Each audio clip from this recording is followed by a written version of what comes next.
Hi guys, and welcome to my list of the best films of 2014 in my opinion. Now I should probably elaborate, it's not really the best, but it's at least my favourite films from 2014. I didn't see every single film last year. There's a lot I missed for many reasons, being of course that I missed it when it was in the cinema. I didn't get a chance to see it. It is now on DVD yet, so I didn't even get a chance to catch up on it. Or it hasn't been released in the UK yet. That happened a few times. A lot of the big Oscar contenders normally get released in the UK in January, February time. So there's a lot that aren't out yet. There was one that was released early January that I did manage to see, which is on this list. But for the most part, I didn't really get to see any of the big Oscar contenders that are coming out at the moment. So yeah, there's going to be a lot of films that are on everyone else's list that aren't on this list. And before we get to the number one spot, instead of doing like an honourable mentions, I will talk about the films that I wish I had seen that probably would have been contenders to be on the list, but I missed them, so they aren't on the list. For this list, I wanted to pick 15 films that I thought were not just the ones that I enjoyed the most, but the ones that I think will stick with me the most. The ones that now I think in years to come I'm going to remember, that I'm never going to forget. Even if the films aren't that great, these are the films that really have stuck with me. And there's a couple on the list that maybe in hindsight shouldn't be on the list because massive critical backlash. I enjoyed the films quite a bit. But yeah, I don't think they're amazing. But really it's just going to be 15 films that I had the most fun with, films that I enjoyed the most, and just the films that I thought were the most well made as well. So yeah, there's going to be a couple of the big Oscar movies on here, but a lot of it is either comedies or the big like blockbuster action movies from this year that were decent, not the bad ones like Transformers. So without further ado, here is my top 15 favourite films of 2014. Number 15, Godzilla. This is a movie that has hugely split people, and I can definitely see why. The trailers made the film look like an awesome recreation of the infamous monster. It looked action-packed, exciting, and full of Godzilla.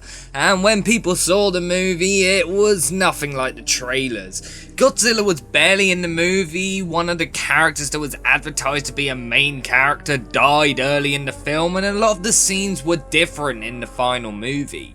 But I personally loved what they did with the movie. A lot of the movie does focus on the human characters, which is something that the original Godzilla did. Also, those moments when we finally get to see Godzilla are some of the most awesome moments in a film this year.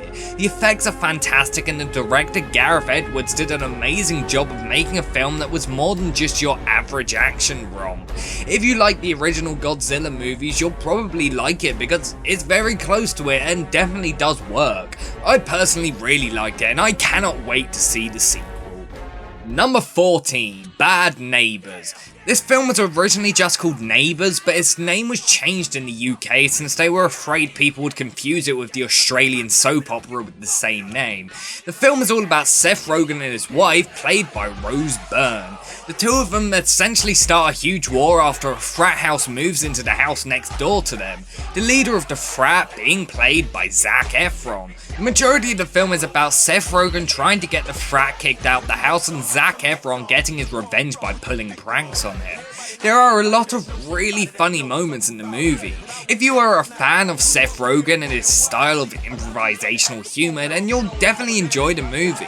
Although sometimes it does get a little bit too much and there are a couple of really awkward scenes which just aren't funny at all. But I still thoroughly enjoyed the movie. It made me laugh consistently out loud a few times. Zac Efron does a fantastic job in the movie, and he does a really good job of proving that he's more than just that teen heartthrob from the High School Musical movies. My problem with the movie is that it had a lot of potential and sometimes it is really wasted. The trailer shows most of the funny parts part of the movie, which is a big problem with comedies in general, especially recently. The film isn't great, and I'm sure a lot of people would hugely disagree with me putting it on this list, but I really liked it. It made me laugh out loud, and I can definitely see myself watching it again. Number 13, Tusk. This film completely split people, and there are very good reasons for this. Being Kevin Smith's newest horror movie and the first in his trilogy of horror movies set in Canada, Tusk is perhaps one of the weirdest, most ridiculous horror movies I've ever seen. The plot of the movie was inspired by a fake post on Gumtree, which Kevin Smith made fun of on his podcast named Smodcast. In the podcast episode, you can hear literally the entire plot of the movie evolve and become what it is. In fact, watching the movie and listening to the podcast, it's almost the exact same. The film stars Justin Long, who plays the character Wallace, who is the host of a comedic podcast with his friend Teddy, who is played by Haley Joel Osment. For an episode of the podcast, Wallace has to fly to Canada to interview the star of a viral video, but when he gets to Canada, he finds out that this star has killed himself. Desperate for something to talk about in the podcast, Wallace finds a notice inside of the gents' room in a bar. The notice advertises a lodging opportunity to live free of charge with an old man who has many stories to tell. Wallace finds the person, who is a man called Howard Howe, played by Michael Parks. Howard tells Wallace the story of how he met a walrus during his travels, and Wallace ends up collapsing. Howard then reveals that he's slowly going to turn Wallace into a human walrus. The movie gets more and more fucked up, and at the same time more and more hilarious. The film is incredibly dumb. A lot of people hate it because of this, but I honestly really liked it because of this. The film has a comedic undercurrent, which is most likely heavily caused from the fact that Kevin Smith was very high when writing the script. The biggest problem I have with the film, and the only reason it isn't higher on the list, is because it really cannot decide what it wants to be. A dark comedy or an incredibly disgusting and disturbing horror movie.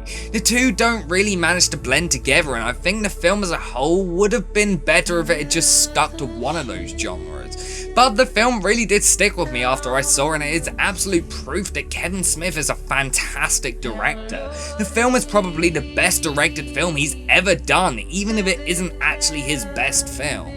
The special effects are all practical and they look fantastic, the writing is really good and the acting is amazing. I want to talk more about the movie, but I'm going to save it so I can talk about it during my 31 Days of Horror reviews this October. Anyway, Tusk is an incredibly weird and fucked up film, but I surprisingly enjoyed it for the piece of absurdity that it is. Number 12, 22 Jump Street. I was very surprised when I saw and really liked 21 Jump Street. I mean, it was a movie based on a TV show made 20 years prior to it. It should not have been good, but it surprisingly was. Well, 2 years later there was a sequel that once again was surprisingly good. The film is basically the first movie, but set in a college instead. In fact, they parody the fact that most of the plot is almost exactly the same many times. It does actually start to wear out its charm after the 10th self-aware sequel joke.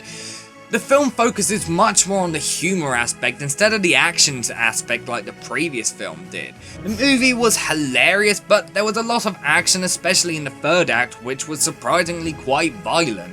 This film is much funnier than the first film in my opinion, pretty much every joke worked.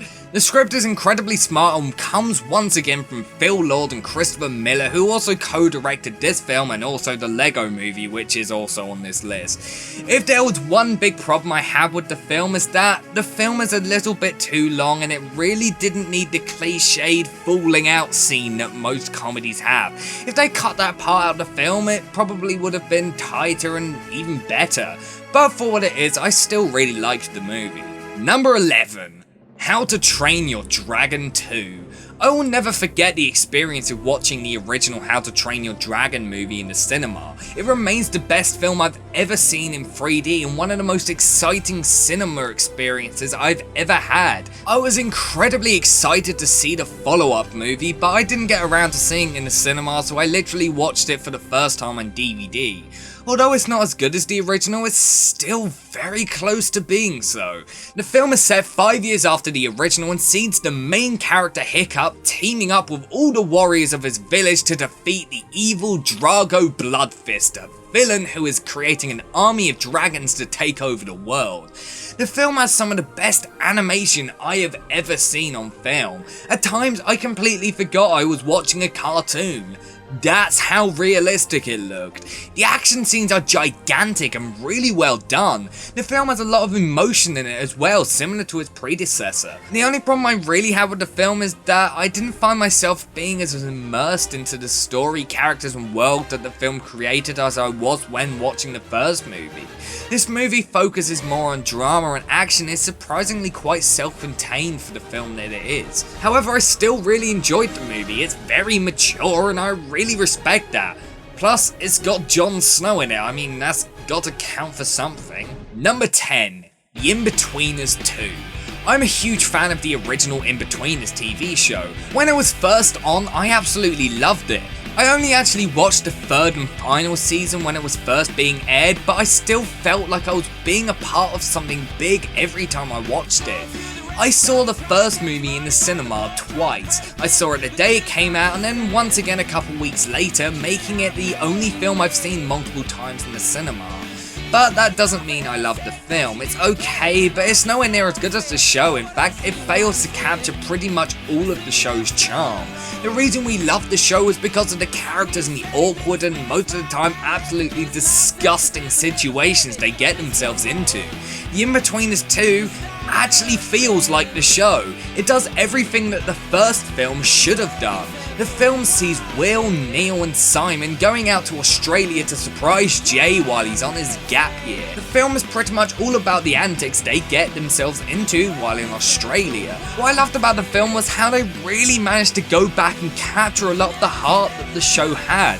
One of my favourite episodes of the show was an episode where the character Jay, a character who is a bit like Stifler from American Pie, but a virgin so he lies about all his sexual endeavours, gets a girlfriend who proceeds to break up with him. That is the first episode that the show actually treats Jay like a human being with proper feelings. This whole movie does exactly that. It makes you actually respect and feel kind of bad for the character instead of pretty much hating him like you do a lot of the time during the show. The cringe humour is on full force throughout the entire movie, and there are some incredibly memorable moments in the film. In fact, if you get easily queasy, when you see a scene that's set in a water slide, you may want to turn away from the screen for a few minutes because a very disgusting scene is going to happen. I laughed at this movie more than any other movie this year. I almost didn't actually get to see this film in time since I missed it in the cinema, and by missed I mean I was originally going to see it, but then me and my friends changed our mind when we were on the train and saw something else instead, something that's actually quite high on this list. If you are a fan of the TV show, definitely watch this film. It's hilarious, disgusting, and just about everything you would have wanted an Inbetweeners movie to be. Number 9. X-Men Days of Future Past. I've got a full review of this film coming out in the next couple weeks, so I won't talk much about it. But in short, I really liked it. It went back and fixed all the errors of the third film and even retconned a lot of aspects as well. The action scenes are fantastic, the acting was really good, and the ending leaves huge room for more sequels. There are plot holes everywhere, but still I found myself really enjoying the film for what it is, and it is truly the best X-Men movie so far. Number 8. The Grand Budapest Hotel. As much as I hate to admit it, I haven't seen any other Wes Anderson movies, but I can guarantee that after seeing this film, I am going to watch some more of his movies because I really like his directing style. The film is all about Gustav, the legendary concierge at the Grand Budapest Hotel, and the bellboy Zero. Gustav and Zero essentially go on one big adventure beginning in 1932 and ending sometime before the Second World War. The film is many things. It's one of the funniest films of the year, it's one of the most artistic films of the year, and it's one of the most well-acted films of the year. Ralph Fiennes gives one of the best performances of his career in the film. He is absolutely hilarious and he never misses a beat. The film looks beautiful. It's actually shot in multiple different aspect ratios, which is a very unique thing to do. The film doesn't actually use that much CGI, if any at all, and so every long shot has painted scenery in it, and there are lots of shots of models which all look fantastic. The film is very colourful, both in how it looks and in the energetic tone of the film as well. I haven't seen anything quite like it, which is why it's on my list. Number 7. Captain America the Winter Soldier. A lot of people aren't big on the first Captain America movie, but I've always really liked it.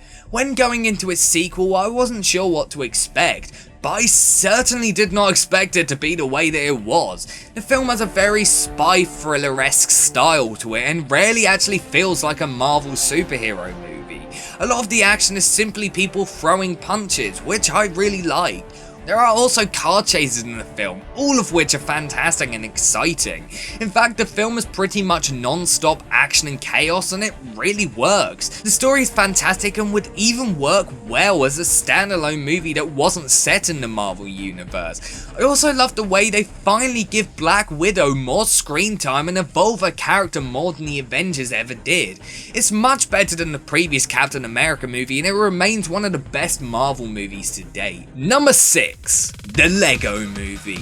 I don't think anyone in the world expected the Lego Movie to actually be good, but surprisingly, it was really fantastic. I absolutely loved this film. For it to only get to number 6 on the list is a true testament to how good the next 5 films are. The Lego Movie is about a construction worker called Emmett who lives life exactly to his instructions. He accidentally stumbles upon a Lego brick known as the Piece of Resistance. A group of famous Lego characters believe Emmett to be a prophet, and he ends up joining them in their adventure to stop the evil Lord Business from using a super weapon known as the Kraggle. This is just a short summary of what happens in this film because a hell of a lot happens. It's a fast-paced, quite insane movie. It only really slows down towards the end because it has to due to the way that the movie progresses. But the jokes fly at you a mile a minute. They are all absolutely hilarious and smart. The film really does take advantage of the fact that the movie is based on Lego. There are tons of classic Lego characters and worlds, as well as a massive amount of licensed movie characters in Lego form. This allows for plenty of parody of certain film characters and in one point of a famous scene from a movie. The animation is literally stunning. It's all CGI, but it looks so good that you'd think it was a stop motion movie created using real life Lego pieces. The acting is fantastic, everyone is amazing in the film, my favourite performances being from Chris Pratt, Will Ferrell, Elizabeth Banks, Morgan Freeman and Charlie Day. I wrote the original script for this video before the Oscar nominations were released, and I said if it doesn't win the Best Animated Oscar, then there's something wrong with this world. Yeah, well, it wasn't even nominated, so there's definitely something wrong with this world. Number 5. Oculus. Now, I've made no secret to the fact that I'm a big fan of horror movies, but I'm not like a lot of horror fans who just don't care how bad the movie is and enjoy the absolute worst Z-grade horror movie you can find. I'm quite picky when it comes to what I like. Sure, I like a lot of slasher movies that aren't really quality movies, but they're more guilty pleasures than anything. My favourite type of horror movie is the type of movie that scares its audience with pure tension and atmosphere. There isn't much gore or jump scares, just creepy slow moments. Oculus is definitely that. I am planning on reviewing this during horror season this October as well, so I'll talk very briefly about this movie. The movie is all about a mirror. Everybody who has owned a mirror has been driven to insanity and killed or hurt someone that they love. Karen Gillan's character Kaylee and her brother Tim become a victim of the mirror when they were younger after their father went insane and tortured their mother. Tim was put under psychiatric care and was told that what happened had nothing to do with the mirror and was basically alienated into thinking that there were logical explanations for what happened. However, Kaylee still believes that the mirror caused what happened, so who is right? Well, that makes the film so atmospheric. You just never know. The film gets more and more twisted and weird as it progresses, and that's all I should say about it. If you like a good creepy film with barely any gore or jump scares, then this is definitely your movie. Number 4. Guardians of the Galaxy. I really like the Marvel movies a lot. For a long time I cited the original Iron Man as my favourite film in the series, however, I have now changed my mind. I now believe Guardians of the Galaxy to be the best film in the series. The film is one of the best space operas I've seen since Star Wars. In fact, the film feels like a Star Wars movie. The film is about a group of misfits who all escape from prison to stop the evil Ronin from getting a hold of an ancient artifact which gives whoever holds it infinite power. The film has some of the best action scenes I've seen in a sci-fi action movie ever. The whole movie is pure excitement. There isn't a dull moment whatsoever. Whenever the film slows down, it gives us some really interesting character development. The film is funny, exciting, and also quite emotional at times. 90% of the film uses CGI and it all looks amazing. The thing that the film does best is immerses you into this universe. I've seen the film twice now and I cannot wait to watch it again. I had a hell of a fun time watching it both times, and it's a film that I see sticking with me for a long time. Number 3, Birdman. Technically, in the UK this film came out in January of 2015, but since it was first released in 2014, I consider it to be a 2014 film. I think everyone believes that the Oscar for Best Picture this year will either go to Birdman or another film that is also on this list. Both films are very innovative. Birdman stars Michael Keaton as a washed-up actor who was once a huge star. He is now doing what he hopes to be the Broadway show of his life, a play that he is writing, directing, and starring in. The film is all about him struggling to get his play to be perfect, him thinking about his whole life, and his determination to be something more than just a has-been. And Michael Keaton gives the performance of his career, and without a doubt one of the best performances I may have even ever seen in my entire life. He is absolutely amazing. He deserves to win the Oscar. There was no one else last year who has managed to do a performance that even came close to being as good as this. He never misses a beat. He's absolutely perfect from start to finish. There are also some really good performances from the supporting cast, especially Edward Norton, Emma Stone, and Zach Galifianakis. I'm sure everyone knows by now that this film is made to look like one continuous shot, something that has been done before but not many times at all, and I don't think any of those other movies quite pulled it off like this. Even if this aspect of the movie wasn't in the movie at all, it would still be a great film. The script is absolutely marvellous. There is a lot of comedy and emotion in the movie. It all feels very balanced though. There isn't a moment that feels completely out of place. The film is fantastically directed, inventively shot and edited, wonderfully written, and has some of the best performances I've seen in my entire life. It's a film that is sure to be remembered for years to come. I know I'll sure as hell remember it for years to come. Number 2, Gone Girl. This film was number 1 literally right up until I got to it while writing this list. I really thought about this film and the film that ended up becoming number 1, and thought honestly which one did I enjoy more, which one stuck with me, and which one do I think has the possibility to become one of my all-time favourite movies. I think honestly this Birdman and the number 1 spot could all become one of my all-time favourites. But that's besides the point, this just missed out. I'm a huge David Fincher fan, and so I couldn't wait to see his new movie, so I saw it and loved it. I think it's one of the best films he's ever done. I won't give too much away about the plot because it's really a film that shouldn't be spoiled. Basically, Ben Affleck's character Nick comes home one day to find that his wife has disappeared. However, the media and public start to believe that Nick murdered her, so he has to try and protect himself and find out what actually happened. That is literally the first 45 minutes of the film. A lot more happens after that, and I'm not saying what it is because it's incredibly twisted, shocking, and at times quite disturbing. David Fincher does an absolutely fantastic job of directing the movie. The script is fantastic as well. The script was written by the author of the original novel, and you can definitely tell because she crams a lot of information into the movie. But it does actually work. There's never a moment in the film where everything is muddled and too much. The film is incredibly well written. The acting is fantastic. Ben Affleck gives probably his all-time best performances and proves that he is actually a good actor when he tries. Tyler Perry does the exact same thing, he's great in this movie. But the absolute best performance in the film is from Rosamund Pike as Nick's wife. She is phenomenal and her performance should definitely win her an Oscar. If you've never seen this film and you are a fan of thrillers or even mysteries, you may really like this. David Fincher fans should definitely see it since it's one of the best films of his career.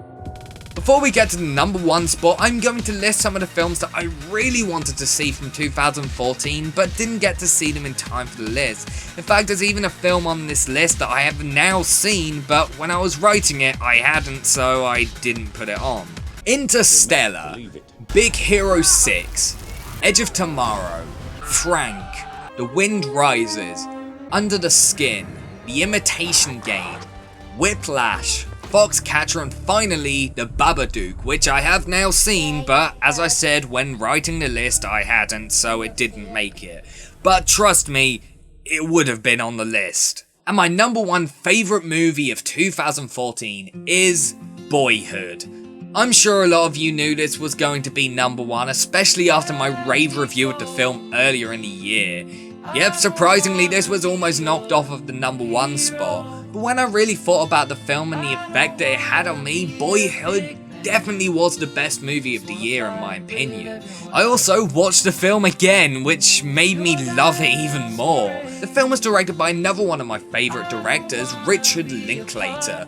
Richard Linklater filmed the movie over a period of just under 12 years using the same actors. The film is all about a boy called Mason and his journey through his life from age 6 to age 17. There isn't much of a plot, but the film is basically just a bunch of segments showing each year.